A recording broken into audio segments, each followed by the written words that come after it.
All right, good morning, guys. Happy November 1st. And if we look at the month of October here for the QQQ futures, not a great month really for swing trading.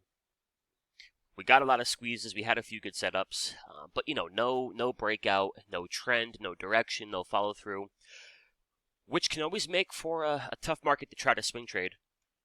That being said, I think we did a pretty good job here in October in my room. Despite the lack of direction, we pulled out some cash on Broadcom, made a little on Tesla, made some on Meta, a little more on Meta, cashed in on Nvidia, made a little on Netflix, gave a little back, made a little on Apple, gave a little back, a loser on Amazon, and now we got some calls here on the QQQ. So just about 70% win rate for the month of October. And now as far as kicking off November here, initially, swing trading might continue to be a little tough. We have a weekly, 2-day, daily, 1 hour, 30-minute, 15-minute, 5-minute squeeze setting up, with a major focus here on the daily squeeze.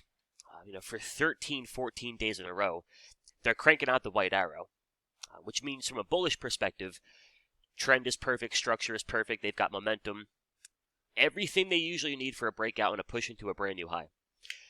Then we get through Apple earnings, Amazon, Google, Meta, Microsoft. I don't think it's an easy short just yet. However, momentum break, we go from a score of 15 down to an 8. Break our 21 EMA, no more buy signal, no more white arrow. In the short term, I think that warrants a little caution. The two spots I'll give you, the daily 50 SMA and your daily 21 EMA. I think as long as we're in that box, you might want to focus more on 15-minute, 30-minute hourly squeezes, looking for day trades. They break that daily 50 in a daily squeeze with breaking momentum. Then I think we're in store for what could be a flush back down towards 19,500. They get it back above the 21 EMA, and they cancel all the sell signals. They get some fresh buy signals going. Then I think they can still take that daily squeeze. Try to take that for a move into a brand new high. Above that 21, favor the bulls. Below that 50, favor the bears. Inside the box, I think you favor the day trading. Now, as far as these earnings names, the Big Apple, a little bit of a big disappointment. They're going to gap down to about 221 and change. Now, the weekly chart, really, really bullish. I think that's going to remain bullish above about 220. They break their weekly 21, then I think you got bigger problems here. Shorter term, under the daily 21, under the 50, breaking momentum, bunch of lower time frame sell signals. It might have a good weekly. I don't think I want to jump in there and be the first guy to buy it in the short term.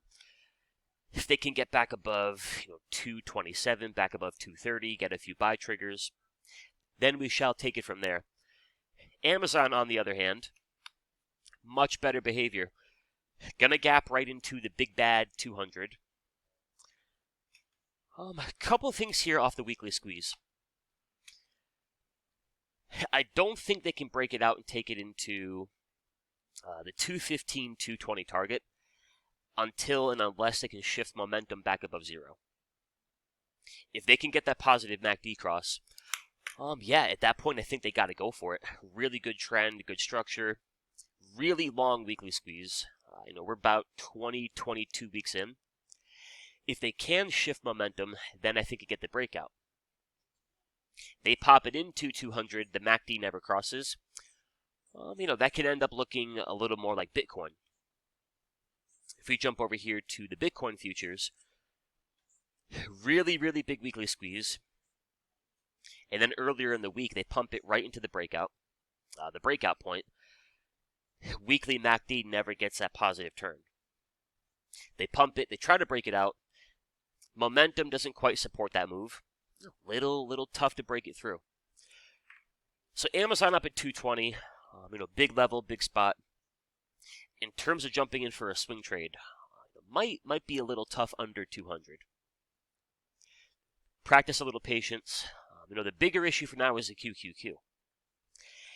Amazon could go into 205, 210. If the QQQ can't get back above a daily 21 EMA, then Amazon's just a good-looking stock with an iffy market behind it. So all kinds of things to keep an eye on. Another one here I think would be Nvidia, which I happen to think is a really big piece of our puzzle. Weekly squeeze looks beautiful. Buy signal, perfect score of 15. The key here into today's close early next week, can they get it back above that 135? If they can get it back above the daily 21, and then you get a 30-minute buy signal, hourly buy signal, I think that all makes for a great spot to buy it. And maybe try to play for a push into what I believe is November 20th earnings. If we end the week and we're below that 21, then I think into next week, especially if we get a weaker QQQ, could open the door for 130, 125-ish. All right, y'all. So again, my biggest and best piece of advice from a swing trade perspective, I do think you got a moment in time here where you don't have to be the first guy or gal to get long or get short. Take that daily squeeze under that daily 50. I think it all becomes an easier short. Back above that 21 EMA with few buy signals sprinkled in, then I think it can all become an easier long. In that box, day trade it, go play your 5-minute, 15-minute, 30-minute squeezes, and keep on keeping on. Have a great Friday, have a great November, and I'll talk to you all this weekend. Adios.